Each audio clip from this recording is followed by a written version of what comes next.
The film starts with a young Jewish guy, Gilles, who is caught by German soldiers along with other Jews while they're being transported to a labor camp. A stranger in the truck starts a conversation with Gilles, offering his special book in exchange for some food. Despite his initial doubts, Gilles decides to give half of his bread to get the book. As he flips through the pages, he discovers that the book is filled with Persian tales and poems. Suddenly, the soldiers decide to execute the captured Jews. They stop in a forest and start shooting at the defenseless people. Gilles falls to the ground, pretending to be dead when the soldiers start shooting, unfortunately, and uses the book to convince them that he's half Persian. As it turns out, the soldiers have been ordered to look for Persians. Gilles' simple act of sharing his bread ends up saving his life, at least for the moment. He has no idea how much this book of Persian poetry will change his life. Meanwhile, Coke, an officer in charge of the camp's kitchen, is frustrated with his secretary's poor handwriting in the logbook. When the soldiers arrive at the base, they quickly send Gilles to Coke, who has been waiting for a Persian prisoner. Coke wants to learn Farsi, the Persian language, because he plans to open a restaurant in Iran after the war. Gilles faces many questions from the suspicious Coke, but he manages to convince him of his false Persian identity by showing him the book and translating a few words into made-up Farsi. These lies allow Gilles to stay alive and avoid immediate death. Now that he's convinced Coke of his fake identity, Gilles will work in the kitchen and teach Farsi to Coke every day. One day, the camp introduces strict rules for the new prisoners. This creates a sense of fear among the Jews, as not following the rules could lead to death. Gilles, on his first day in the kitchen, is worried about his main job each shift, teaching Coach Farsi. What scares him is that he doesn't know the language himself. To survive, he comes up with new words for every kitchen tool he sees. He tries to remember all these made-up words to keep his translations consistent and avoid suspicion. While working, he silently repeats these words to remember them. On the first night of teaching, Gilles finds out why Coke wants to learn Farsi. Coke plans to move to Iran, meet his brother, and open a restaurant there. They start by translating kitchen items and food into Farsi, aiming for 6 words a day. Luckily, Gilles' hard work pays off as he remembers all the words he made up. These words become his nightly prayer as he repeats them to remember them. One day, while Coke is reviewing what they've learned, a jealous soldier comes into his room to report something. The soldier claims that Gilles is a Jew pretending to be Persian, but Coke doesn't believe the soldier's claims, as they seem baseless. Coke also fired his previous secretary because of her bad handwriting. He then assigns Gilles to write clearly in the logbook. Even though Coke doesn't believe the soldier's report, he still wants to make sure that Gilles is really Persian. To test Gilles' honesty, Coke assigns him to translate 40 words in one night. In the afternoon, the former secretary complains to the soldier about being replaced. They plan to get rid of Gilles. The soldier puts his plan into action when Gilles is about to take out the trash. The soldier lets Gilles escape and encourages him to run away from the camp. Gilles runs until he meets an old man with white hair in the forest. The old man stops him from running and tells him that there's no escape from the forest. Gilles shares his worries about having to make up 40 words and remember them all. In the end, he decides to go back to the camp for his own safety. When Gilles returns to the camp, the jealous soldier and the former secretary are surprised to see him. After a few minutes, Coach calls Gilles for his new task, writing the names of the new prisoners. As he starts writing the names, he worries about the 40 words he needs to teach Coke. Looking at the list, he comes up with a great idea. He'll make up words from the names in the logbook. When the impatient Coke starts asking him for the translations, Gilles successfully comes up with the words. His cleverness makes the made-up words sound like real Farsi. Despite his fear of being caught, Gilles works hard every day to make up and remember words while serving food to his fellow Jews. In the morning, he makes it a habit to ask their names one by one and try to remember them all. He then makes up words from these first and last names. In the meantime,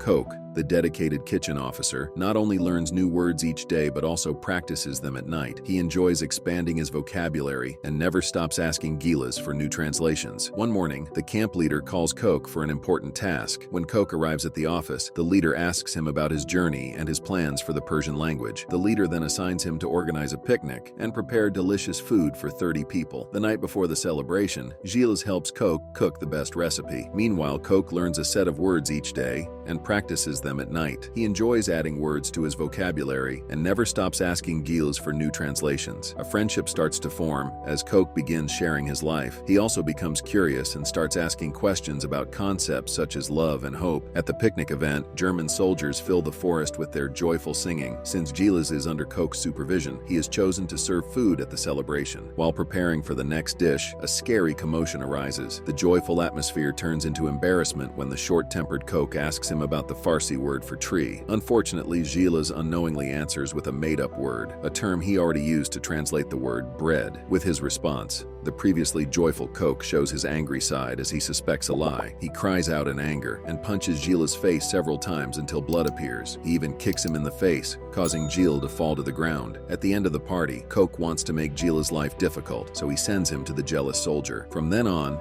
Gilles will no longer work in the kitchen but will suffer at the quarry. The next day, he starts working in the quarry, where the tasks are harder than at his previous job. What makes it more difficult is that the soldiers always bully and punish him, until one day, he shakes and collapses from extreme tiredness and hunger. He faints, which leads the soldiers to send him to the barracks. While Gilles is resting in the barracks, he remains weak and unconscious. However, a soldier notices that he has been repeatedly muttering incomprehensible words. The soldier reports the issue to Coke to see if he can understand what Gilles is saying. As he has learned the made-up words by heart, Gilles surprisingly repeats his invented words, conveying a specific message about his mother. When Coke hears Gilles' phrases, he completely understands everything. After discovering this, he concludes again that Gilles is Persian. He then sends him to the hospital for immediate recovery. One morning, Gilles wakes up in the hospital and regains consciousness. He receives an order and permission to work again under Coke. He teaches Coke by testing his current Farsi vocabulary, which is meaningless. This time, Coke apologizes for the violence he previously inflicted on him at the picnic. Next, Coke goes to the camp leader with a request. Since a prisoner transport and relocation order is approaching, he asks the leader to exclude and keep Gilles, as he realizes his importance. The leader responds with a question and a report,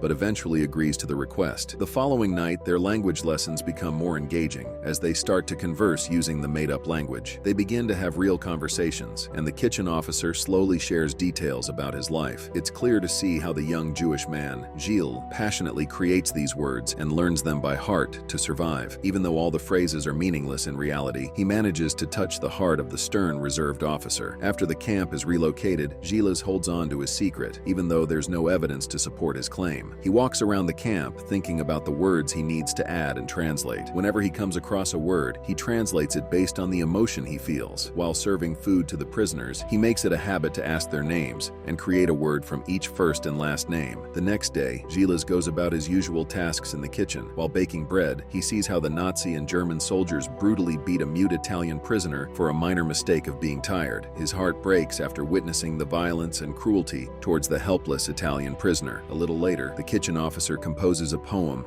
using the language they've learned and shares it with Gilles. Kindness begins to grow in the kitchen officer's heart after he offers food to Gilles. At first, Gilles refuses to eat the food as he plans to give it to the mute prisoner, but the kitchen officer insists and gives him a can of meat to take to the barracks. With this food, Gilles secretly gives the can to the mute prisoner, which makes the older brother grateful to him. However, a major threat to all these creative lies starts to emerge. The jealous soldier finds a real Persian among their new prisoners. He plans to confront Gilles and bring him to the real Persian for a revelation. He feels victorious as he sees this as an opportunity to expose and kill Gilles. On the other hand, Gilles becomes anxious as these secrets could lead to his death. But the moment of truth falls apart when the real Persian prisoner is killed, while the jealous soldier is bringing Gilles to the barracks. They both see the blood flowing from the neck of the real Persian. The jealous soldier attacks and strangles Gilles, believing that he is behind the murder. Just a few seconds later, the older brother of the Italian prisoner interrupts and confesses that he is responsible for the crime. Without questioning, the soldier angrily strikes him with his rifle, ending the older Italian's life. On the same day, the camp leader announces a meeting among the officers